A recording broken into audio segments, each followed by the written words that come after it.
livres, c'est toujours un peu la galère, surtout quand c'est Noël et qu'il s'agit de les offrir à nos proches. Donc du coup, comment faire dans ces occasions-là quand on ne sait pas vraiment les goûts de l'autre et qu'on ne sait pas non plus qu'est-ce qu'il a dans sa bibliothèque? C'est toujours un peu compliqué et je suis là pour vous aider. Dans cette vidéo, je vous montre 5 livres qui conviendront à plusieurs types de personnes, environ, enfin, ça dépendra de ce qu'ils aiment, mais en moyenne, ça plaira quand même à pas mal de monde. En tout cas, j'espère qu'elle vous plaira. En premier, je vous conseille Flocons d'amour. Alors, bien entendu, oui, c'est une histoire d'amour qui se passe à Noël. Alors, c'est 3 nouvelles qui vont s'entremêler à la fin. Et c'est juste, voilà, pour ceux qui aiment les romances, les trucs très très légers à lire pendant l'hiver, ce livre est parfait et fait pour vous. Et au contraire, ceux qui aiment la science-fiction, je vous conseille La Nuit des Temps de Barjavel. C'est un magnifique roman, un des plus beaux que j'ai lu à ce jour.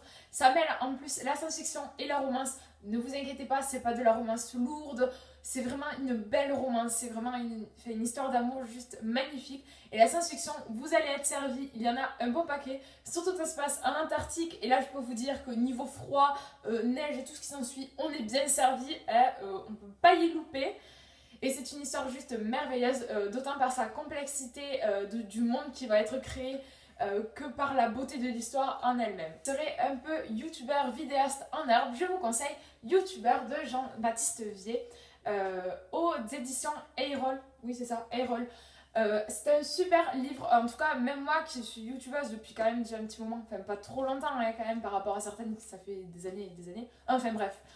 C'est quand même un livre qui vous apporte énormément de connaissances si vous voulez bien commencer et démarrer votre chaîne ou si au contraire vous voulez l'améliorer. En tout cas, c'est un super bon livre, il est quand même assez gros, je crois qu'il fait quasiment 300 pages, donc c'est quand même assez conséquent pour un livre.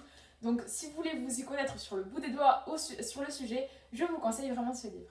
Je vous conseillerais aussi Chaque soir à 11h de Malika Ferjouk aux éditions Flammarion. Alors c'est un livre qui par sa couverture peut se dire ah ça va être de la romance encore, non c'est pas possible, ça va être lourd et tout ce qu'on voulait, mais non, il y a vraiment plein de suspense, il y a une sorte un peu de fantastique qui plane mais sans vraiment trop savoir ce que c'est. Il y a aussi un peu côté thriller parce que cette jeune fille qu'on va suivre, elle va être assez attaquée, tuée, enfin il y a une histoire assez sombre à l'intérieur, je sais pas si ça doit être un thriller qu'on dit comme ça, mais je pense que ça doit être ça. Ils ont fait une nouvelle couverture qui, à mon avis, représente bien plus le livre, qui est bien plus sombre aussi. Mais l'histoire est juste magnifique et c'est un de mes livres préférés. Et c'est vraiment un livre que j'ai envie de faire découvrir aux autres parce que c'est pas un livre extrêmement connu et pourtant il vaut vraiment le détour. Et dans l'ambiance hiver, etc., un peu sombre, je vous conseille Le Crime de l'Orient Express d'Agatha Christie. Donc c'est un classique du genre, je suis sûre qu'il y en a plein qui l'ont déjà lu, mais c'est vraiment un livre à lire. En tout cas, si vous aimez cette ambiance un peu sombre, à essayer de chercher qui est le meurtrier avec les tout petits indices que nous donne l'auteur, c'est vraiment juste génial, quoi. J'ai vraiment adoré ce genre de livre.